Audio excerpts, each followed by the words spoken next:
नमस्कार दोस्तों अभी थोड़े दिन पहले ना एक गाज़ियाबाद में सेमिनार हुआ था। उसमें एक लेक्चर हुआ था मेरा, जिसमें कि मैंने कुछ पॉइंट्स उठाए थे फ्लैट्स और अपार्टमेंट्स के वास्तु को लेकर। बहुत बार लोग कंफ्यूज हो जाते हैं, इवन वास्तु कंसल्टेंट्स तक कंफ्यूज हो जाते हैं कि फ्लैट और अपार्टमेंट का वास्तु किया कैसे जाता है।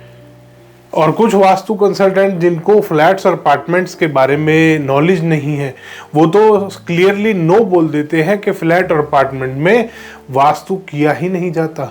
बट कुछ बहुत इंपॉर्टेंट पॉइंट होते हैं जिस पे आपको गौर जरूर करना चाहिए फ्लैट और अपार्टमेंट में सबसे ज़्यादा। क्योंकि एक होता है जो इंडिपेंडेंट हाउस का वास्तु होता है, उसमें क्या होता है, हर चीज़ आपके कंट्रोल में होती है। उसमें आपका मेन गेट आपके पास है। फ्लैट और अपार्टमेंट में ये चीज़ नहीं होती। आपका अंडरग्राउंड वाटर टैंक आप देख सकते हैं, आपको पता है कहाँ बना रखे हैं आपने। फ्लैट और अपार्टमेंट में ये चीज़ नहीं होती। आपको पता होता है सेप्टिक टैंक कहाँ है, ड्रेन लाइन कहाँ है, हर चीज़ आपके कंट्रोल में होती है। उसका वास्तु आप कंट्रोल कर सकते हैं। बट 90% केसेस में फ्लैट्स और अपार्टमेंट्स में आपको ये पता ही नहीं होता कि आपके जो फ्लैट और अपार्टमेंट में पानी आ रहा है उसके अंडरग्राउंड वाटर टैंक बने कहाँ हुए हैं।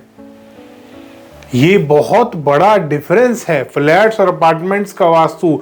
जो लोग कहते हैं ना कि सर हमारा नॉर्थ फेसिंग फ्लैट है, ईस्ट फेसिंग फ्लैट है, उसमें उन केसेस में 90% केसेस में आपने देखा होगा सारी जो ओपनिंग्स मिल रही हैं वो साउथ और वेस्ट की मिल रही हैं।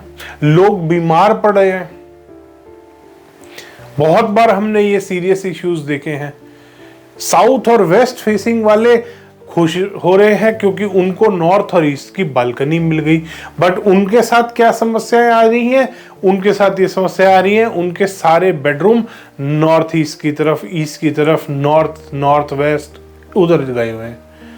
तो फ्लैट और अपार्टमेंट का जब वास्तु किया जाता है वो बिल्कुल डिफरेंट तरीके से किया जाता है। ये नॉर्मल घर का वास्तु वाला हिसाब किताब नहीं होता उसमें कि जो आप इंडिपेंडेंट हाउस में अप्लाई कर रहे हैं वही वहां पे अप्लाई करें।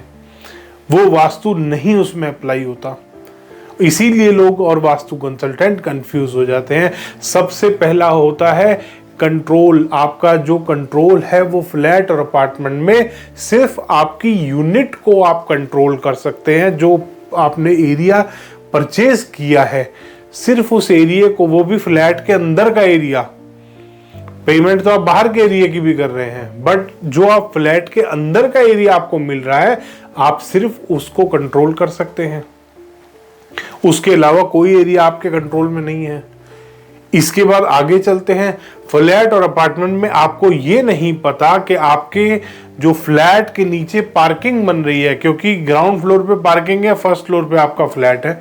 ग्राउंड फ्लोर पे जो पार्किंग बन रही है उसकी वजह से कितनी डिस्टरबेंस आपको हो रही है, कितना ज्यादा नेगेटिव इफेक्ट्स उस चीज का आपको मिल रहा है, आपको ये पता ही नहीं है। या कई बार ऐसा होता है बहुत महंगा पेंट हाउस, मेरे एक क्लाइंट है उन्होंने बहुत महंगा पेंट हाउस खरीदा और उनके बेड के ऊपर 2-2 हजार लीटर के 5 टैंक्स रखे हुए थे। पूरी बिल्डिंग को पानी वहां से सप्लाई होता था। जिस दिन से वो वहां आए थे उस दिन से उनको स्लीप डिस्टर्ब थी और विद इन 3 मंथ्स उनको हेल्थ इश्यूज भी आने शुरू हो गए। वो भी एक बहुत गंभीर वास्तु दोष होता है। इसके बाद आता है फ्लैट और अपार्टमेंट में कट्स और एक्सटेंशंस।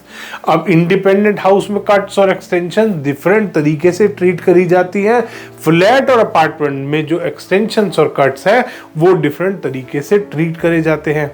फिर आता है ब्रह्मस्थान का एरिया, बहुत इंपॉर्टेंट पार्ट होता है घर का। ब्रह्मस्थान आमतौर पर आजकल लोग उसको मिस कर देते हैं उस पॉइंट को, जबकि ब्रह्म स्थान सबसे ज्यादा बड़ा फैक्टर होता है क्योंकि पूरे घर को ऊर्जा देने वाला, सर्कुलेट करने वाला ब्रह्म स्थान है। नॉर्थ और ईस्ट से जितना पॉजिटिविटी आपके घर में आ रही है सारी सर्कुलेट कैसे हो रही है? सारी ब्रह्म स्थान से सर्कुलेट हो रही है। और वही फ्लैट्स और अपार्टमेंट में सबसे ज्यादा बंद पाया जाता है। कहीं तो वॉल आ रही है, कहीं पाउडर टॉयलेट आ रहा है, कहीं किसी बिल्डर फ्लोर में लिफ्ट आ रही है, कहीं स्टेयरकेस आ रही है।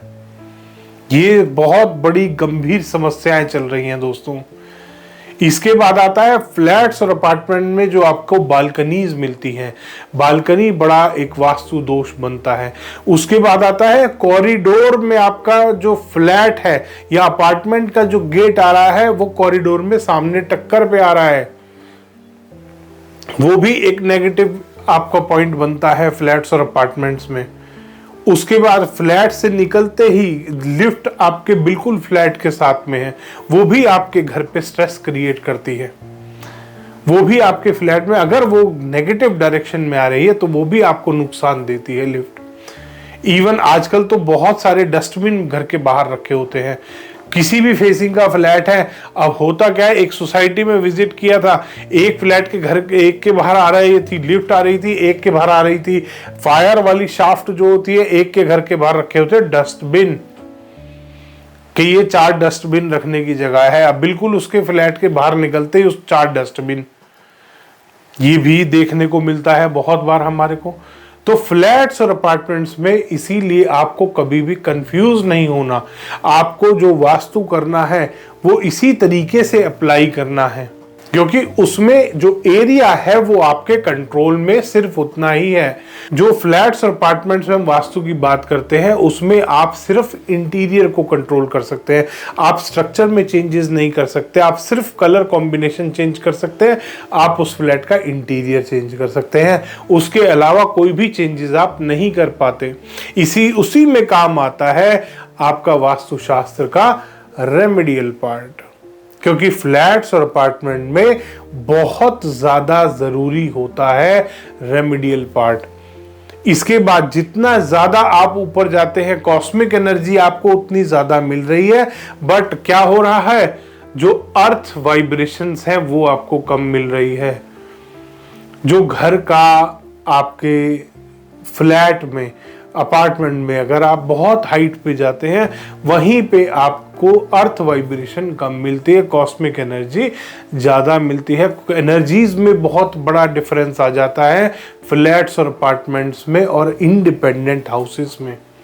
इन सब बातों का दोस्तों आपको ख्याल करना है जब भी आप फ्लैट या अपार्टमेंट का वास्तु करते हैं। धन्यवाद दोस्तों, वीडियो पसंद आया तो इसको लाइक करें, शेयर करें, और जो भी आपके दोस्त या फ्रेंड्स या फैमिली फ्लैट में रहते हैं उनके साथ इस वीडियो को शेयर करना ना भूलें। धन्यवाद।